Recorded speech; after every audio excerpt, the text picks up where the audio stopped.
والعاقبۃ للمتقین والصلاۃ والسلام علی سید الانبیاء والمرسلین۔ بسم اللہ الرحمن الرحیم۔ الحمدللہ آج سورہ الطور کا آغاز کر رہے ہیں۔ یہ سورہ پاک کا پہلا لفظ ہے، یہی اس کا نام ہے۔ 2 رکوع ہیں، 49 آیتیں ہیں، 312 کلمات اس سورہ پاک میں شامل ہیں۔ یہ سورہ پاک بھی مضامین، لب و لہجے اور طرز استدلال میں سابقہ صورتوں سے مختلف نہیں ہے، یعنی اس کا مضامین بھی تقریباً سورہ الذاریات والے ہیں۔ بنیادی طور پر عقیدہ آخرت اور مرنے کے بعد دوبارہ زندہ ہونا، اس پر دلائل ارشاد فرمائے گئے ہیں۔ کفار مکہ سیخ پا تھے کہ قیامت کیسے آئے گی، 100,000 سالوں کے بعد پھر ہمیں زندہ کیسے کیا جائے گا، کیسے باز پرس ہوگی، اعمال جمع کرنے والا کون ہے، مختلف سوال ان کے ذہنوں میں پیدا ہوتے تھے۔ اللہ کریم نے قسمیں کھا کھا کے تقریباً 6 قسمیں ابتدا میں بیان فرمائیں، اور قسمیں کھا کے کہا قیامت ضرور آئے گی، دنیا میں کوئی ایسی قوت نہیں جو قیامت کو بپا ہونے سے روک سکے۔ تم پسند کرو یا ناپسند، شور کرو یا خاموش رہو، اللہ کا فیصلہ اٹل ہے اور اس میں کوئی تبدیلی واقع ہونے والی نہیں۔ منکرین اور متقین کے ساتھ قیامت کے روز جو برتاؤ ہوگا اس کی تفصیل بڑے دل نشین انداز میں بیان فرما دی گئی ہے، تاکہ انسان خود فیصلہ کر سکے کہ اس نے کس گروہ میں شامل ہونا ہے، نیکوں میں یا بدوں میں۔ اسی طرح آیت نمبر 21 میں ایک ابدی صداقت کو آشکار کر دیا گیا ہے کہ جیسا کرو گے ویسا بھرو گے، جس طرح کی زندگی ہوگی ویسی فصل تم کاٹو گے۔ حضور سرور عالم صلی اللہ علیہ وسلم کا رخ زیبا اور اسیرت پاک اسلام کی صداقت کی ایسی روشن دلیل تھی جس کا ان کے پاس کوئی توڑ نہیں تھا، حتیٰ کہ اکرمہ بن ابو جال کا بیٹا بھی یہ کہتا تھا کہ محمد صلی اللہ تعالیٰ علیہ وسلم کا چہرہ جھوٹے کا چہرہ نہیں ہو سکتا۔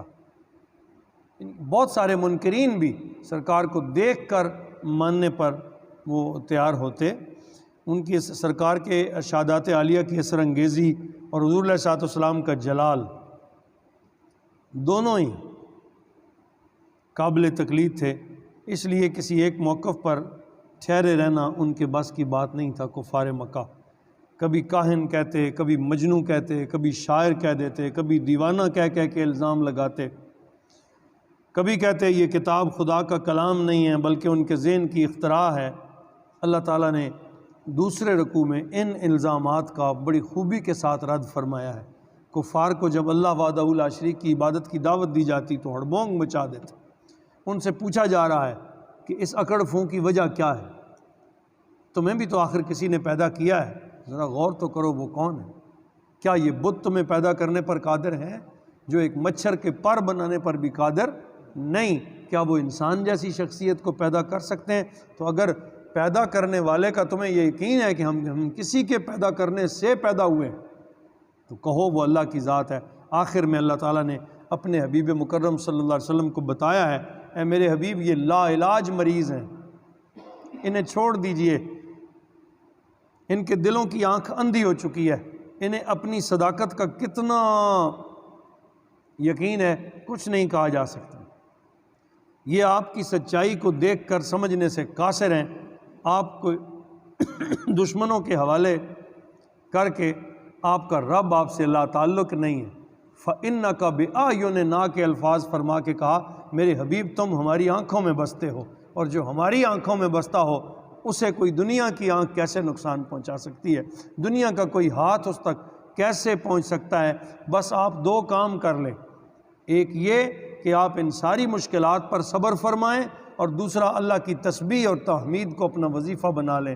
میرا رب، آپ کا رب آپ کو کبھی ضائع نہیں ہونے دے گا۔ یہ سورہ پاک کے مضامین ہیں۔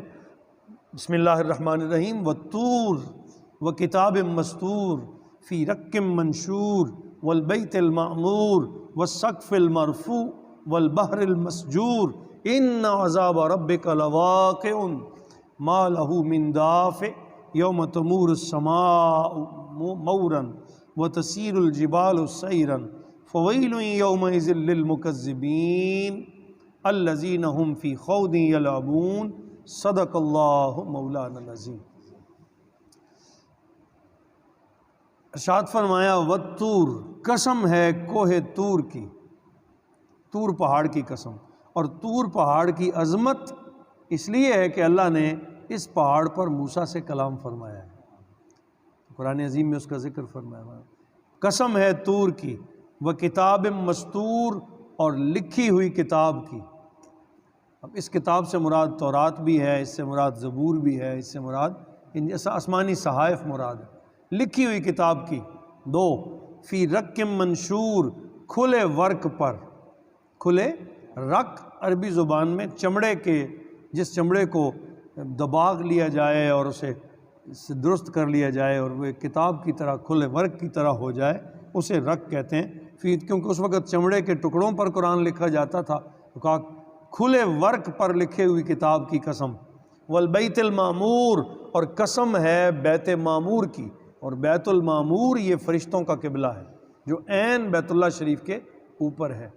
والسقف المرفوع، اور بلند چھت کی یعنی آسمان کی۔ والبحر المسجور، اور سمندر کی جو لبالب پانی سے المسجور بھرا ہوا ہے۔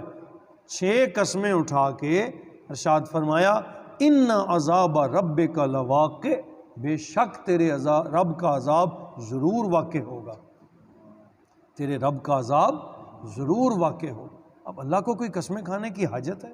کئی بار یہ بات ذکر کی، لیکن یہ یقین کو حق الیقین میں بدلنے کے لیے کہ مومنوں کو یہ یقین ہو جائے کہ یہ بات کبھی غلط نہیں ہوگی۔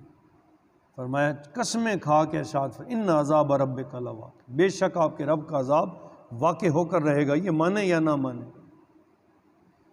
ما لہ من دافع، اسے کوئی ٹالنے والا نہیں، کوئی دفع کرنے والا نہیں، کوئی روکنے والا نہیں، کسی کے کہنے پر وہ عذاب ٹل نہیں سکتا جس کو اللہ نے مقدر کر دیا ہے، اور اس کا ایک وقت مقرر ہے۔ یوم تمور السماء مورا، اب تھوڑی سی اس کی کیفیت بیان کرتے ہیں۔ جس روز آسمان بری طرح تھر تھرا رہا ہوگا، کانپ رہا ہوگا۔ وَتَسِيرُ الْجِبَالُ سَيْرًا، اور پہاڑ اپنی جگہ چھوڑ کر تیزی سے چلنے لگے گا۔ ہے کوئی جرت؟ ایک پتھر کو ہلانا آسان نہیں ہے۔ فرمایا اس دن سارا پہاڑ تیزی سے حرکت کرنے لگے گا۔ فَوَيْلٌ يَوْمَئِذٍ لِّلْمُكَذِّبِينَ، پس بربادی ہوگی اس روز جھٹلانے والوں کے لیے۔ آج جو نہیں مانتے اس دن ہکے بکے رہ جائیں، بربادی ہوگی ان کے لیے۔ جو تسلیم کرتے تھے انہیں خبر بھی نہیں ہوگی، اللہ انہیں اس وقت سے گزار دے گا، اور جو نہیں مانتے تھے وہ ایک ایک آیت، ایک ایک نشانی دیکھ کر کانپیں گے، تڑپیں گے۔ فرمایا اس دن آسمان کانپنے لگے گا، پہاڑ اپنی جگہ چھوڑ کر تیزی سے چلنے لگیں گے۔ فویل یومئذ للمکذبین، پس بربادی ہوگی اس روز جھٹلانے والوں کے لیے۔ کون؟ الذین، وہ لوگ، ہم فی خوض یلعبون، جو فضول باتوں میں لگے رہتے تھے، بجائے اس کے کہ حق کی طرف آتے، رسول اللہ کو تسلیم کر لیتے، نبی کے پیغام پر اپنی زندگیاں بسر کرتے، خوب فضول باتوں میں لگے رہتے تھے، تفریح طبع میں لگے رہتے تھے، کھیلتے رہتے تھے، انہیں خبر ہی نہیں تھی کہ میرا نبی کیا باتیں کر رہا۔ وہ اس روز اللہ کی گرفت میں آ جائیں گے۔ یوم یدعون الی نار جہنم دعا، فرمایا اس روز دھکے دے کر انہیں جہنم کی آگ میں پھینکا جائے گا۔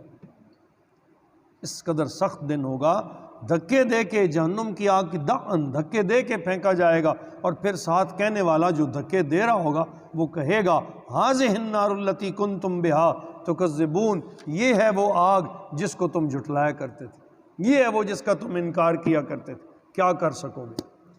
کس طرح بچ سکو گے؟ کوئی ہوگا جو تمہیں اس سے گرنے سے بچا لے؟ نہیں، سوائے رب کی رحمت کے کوئی بچانے والا نہیں۔ تو آج آیت نمبر 14 پہ ہی ختم کرتے ہیں، آگے انشاءاللہ کل چلیں گے۔ تو اللہ تعالیٰ نے اتنے واضح واشگاف لفظوں میں قسمیں کھا کے یقین دلایا ہے ایمان والوں کو، اور وہ جو نہیں مانتے تھے انہیں آج سمجھ جاؤ، آج لے ان کی پناہ، آج مدد مانگ ان سے کل نہ مانیں گے، قیامت میں اگر مان گیا۔ وما علینا الا البلاغ۔